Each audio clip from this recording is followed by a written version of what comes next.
ले जाके कहीं न कहीं युवाओं की आवाज़ को दबाया जा रहा है, क्योंकि ये कोई आगे उठ के बात ना कर ले, अपने हक के लिए, अधिकारों के लिए लड़ाई लड़ने के लिए आगे नहीं आए। मैं ये समझता हूँ कि छात्र संघ के चुनाव को न कराना कहीं न कहीं लोकतंत्र की हत्या है, कि लिंग दो को लागू करवाने का काम भी सरकार का है। अगर कोई लिंग दो के नियमों का उल्लंघन कर रहा है, तो सरकार उनके खिलाफ कार्रवाई करे, विश्वविद्यालय प्रशासन उनके खिलाफ कार्रवाई करे। पर लिंग दो की आड़ में चुनाव बंद कराना, मुझे नहीं लगता ये कहीं तक सही है। चुनाव पर रोक लगाना कहीं ना कहीं डर तो बताता ही है, और जब आपने इतने सारे डर बता दिए तो मुझे तो लगता है कि वाकई इतने डर तो होंगे ही, जिसकी वजह से इन्होंने रोक लगाए। अगर डर नहीं होता तो रोक नहीं लगाते, लड़ने दो ना। छात्र संघ के चुनाव कोई पहली बार नहीं हो रहे, हर बार छात्र संघ के चुनाव होते हैं, इस बार हो जाते। छात्र नेता आगे आते, चुनाव लड़ते। मुख्यमंत्री अशोक गहलोत ने राजस्थान में छात्र संघ चुनाव पर रोक लगा दी है, लेकिन पश्चिमी राजस्थान की सबसे बड़ी यूनिवर्सिटी जयनारायण व्यास विश्वविद्यालय के पूर्व छात्र संघ अध्यक्ष रविंद्र सिंह भाटी इस वक्त हमारे साथ एक्सक्लूसिव बातचीत करने के लिए मौजूद है। भाटी साहब, चुनाव नहीं होंगे, आप इसको किस नज़रिए से देखते हैं? मैं समझता हूं कि कहीं ना कहीं ये छात्रों के साथ में धोखा है। परम आदरणीय मुख्यमंत्री जी भी छात्र राजनीति से निकलकर आज सूबे के मुखिया हैं, तो मुझे लगता है कि छात्रों को राजनीति में आने का एक मौका जो छात्र संघ के द्वारा मिलता है वो दिया जाना चाहिए। जी। जिस तरीके से आज जयपुर में भी छात्र संघ जो राजस्थान यूनिवर्सिटी के बाहर भी प्रदर्शन हुआ, लाठीचार्ज हुआ, क्या लगता है युवाओं को? कहीं ना कहीं सरकार को लगता है कि चुनाव नहीं होगा तो सरकार को फायदा होगा। मैं समझता हूं कि युवाओं की आवाज़ को दबाने का प्रयास किया जा रहा है, और समस्त युवा शक्ति से, युवा तरुणाई से मैं अपील करना चाहूँगा, निवेदन करना चाहूँगा कि आप सब आगे आओ, अपने हक के लिए, अधिकारों के लिए लड़ाई लड़ो। आज आप देखेंगे कि हर तरफ भय का माहौल है। आए दिन हम अगर बात करें स्टेट की, तो राजस्थान बलात्कार में नंबर 1 है, हम उसके लिए कुछ नहीं कर पा रहे। करप्शन में नंबर 1 है, उसके लिए कुछ नहीं कर पा रहे। हम पेपर लीक में नंबर 1 पे, उसके लिए कुछ नहीं कर पा रहे। ले जाके कहीं ना कहीं युवाओं की आवाज़ को दबाया जा रहा है, क्योंकि ये कोई आगे उठ के बात ना कर ले, अपने हक के लिए, अधिकारों के लिए लड़ाई लड़ने के लिए आगे नहीं आए। मैं ये समझता हूँ कि छात्र संघ के चुनाव को न कराना कहीं ना कहीं लोकतंत्र की हत्या है। छात्र संघ के चुनाव होने चाहिए, छात्र शक्ति को आगे आना चाहिए, और अपने हक और अधिकारों के लिए सरकार से दो टुक लड़ाई लड़नी चाहिए। मुख्यमंत्री ने कल मीडिया से कहा था कि लिंग 2 कमेटी की सिफारिशें लागू नहीं हो रही है, स्टूडेंट्स काफ़ी पैसे खर्च कर रहे हैं, और जिस तरीके से जोधपुर के जो जेएनयू की घटना हुई थी उसको लेकर भी उन्होंने कोट किया है कि बाहर के छात्र आकर ये करते हैं, तो कहीं ना कहीं मंशा थी कि चुनाव पर रोक लगे। आप इसको किस तरीके से देखते हैं? देखिए, कहीं ना कहीं मुख्यमंत्री जी की पूरी मंशा थी कि मैं चुनाव को कैसे करके रोकूं, और जहां तक बात है कि लिंग 2 सिफारिशों की पालना नहीं हो पा रही है, मैं आपको बताना चाहूँगा, हमारे 2018 के जितने भी विधायक हैं उनमें से 154 हैं जो करोड़पति हैं। कई 23% विधायक ऐसे हैं जिनके ऊपर संगीन आरोप है। कहीं ना कहीं जब ये आचार संहिता लगती है, ये सभी आचार संहिता की धज्जियां उड़ाते हैं।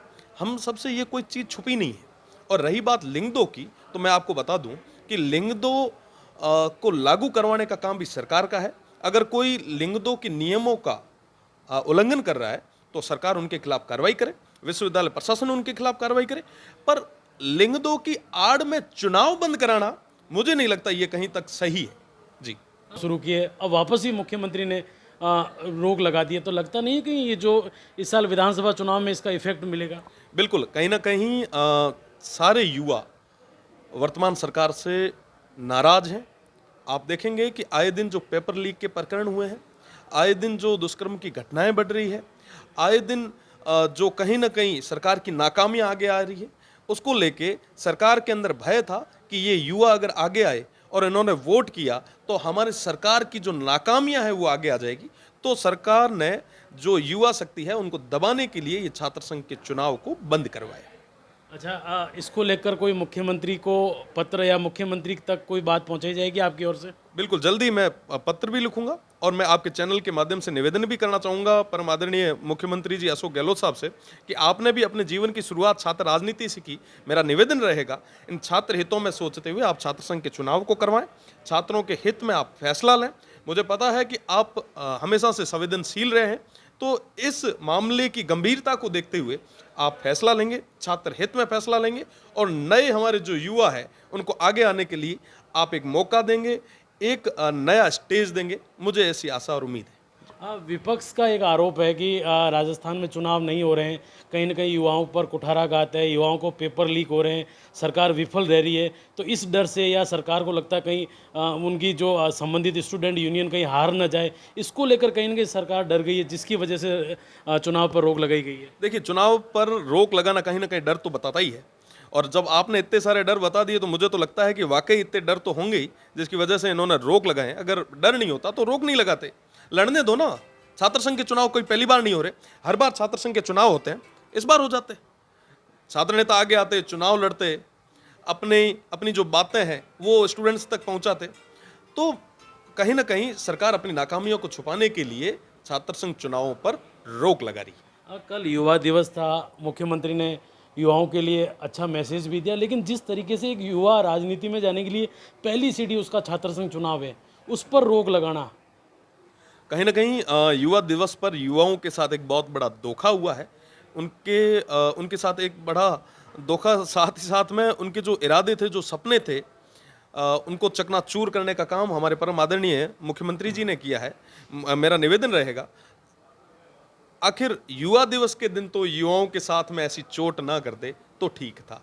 और युवा दिवस के दिन आपने जो ये युवाओं को बेहतरीन तोहफा दिया है, मैं समझता हूं कि इससे बड़ा धोखा युवाओं के साथ कभी हो नहीं सकता। अच्छा, एज ए रविंद्र सिंह भाटी, युवाओं के लिए एक मैसेज, छात्र संघ चुनाव नहीं हो रहे हैं, सरकार से क्या मांग?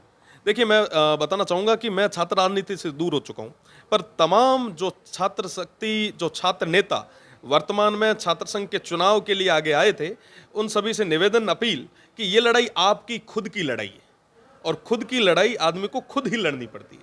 यहाँ को नहीं है साहब कि जदे खुद ही लड़ाई हुए तो उन्हें पेल आगे कदम रखना चाहिए। और मारी उम्मीद, मारी अपील समझ दूंगा छात्र शक्ति में कि आप सब आगे आओ, खुद रे वास्ते लड़ाई लड़ो। अगर आज थे खुद रे वास्ते लड़ाई कौन लड़ सक्या, तो मना कौन लागे कि थे समस्त छात्र शक्ति री आवाज ना बुलंदी हूँ आप उठा पाओला।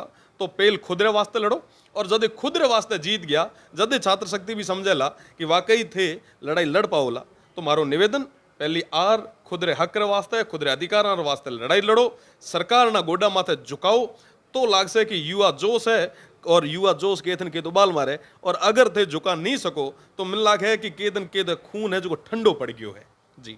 अच्छा, अंतिम सवाल, रविंद्र सिंह भाटी ने अपने राजनीतिक कैरियर की पहली सीढ़ी तो पार कर ली है, अब नेक्स्ट? जल्दी घोषणा करेंगे, और समस्त युवा शक्ति भी देख रही है, समस्त साथी देख रहे हैं, सबके साथ और सबको साथ में लेके, छत्तीस कौम को साथ में लेके, और अच्छा करेंगे, और जल्द ही आपको बुलाएंगे जी। ये थे हमारे साथ जेएनयू के पूर्व अध्यक्ष रविंद्र सिंह भाटी, जिन्होंने कहा है कि पहली सीढ़ी तो पार कर ली, अब दूसरी जो पारी है राजनीति की वो जल्द ही शुरू करेंगे। लेकिन कहीं ना कहीं राजस्थान में छात्र संघ चुनाव पर रोक लगी है, उसको लेकर भी मुख्यमंत्री अशोक गहलोत से मांग की है कि युवाओं की जो राजनीतिक कैरियर, युवाओं की भावनाओं पर कुठाराघात न करें और छात्र संघ चुनाव कराए जाएँ। वीडियो जर्नलिस्ट विजय ओझा के साथ अशोक शर्मा, राजस्थान तक, जो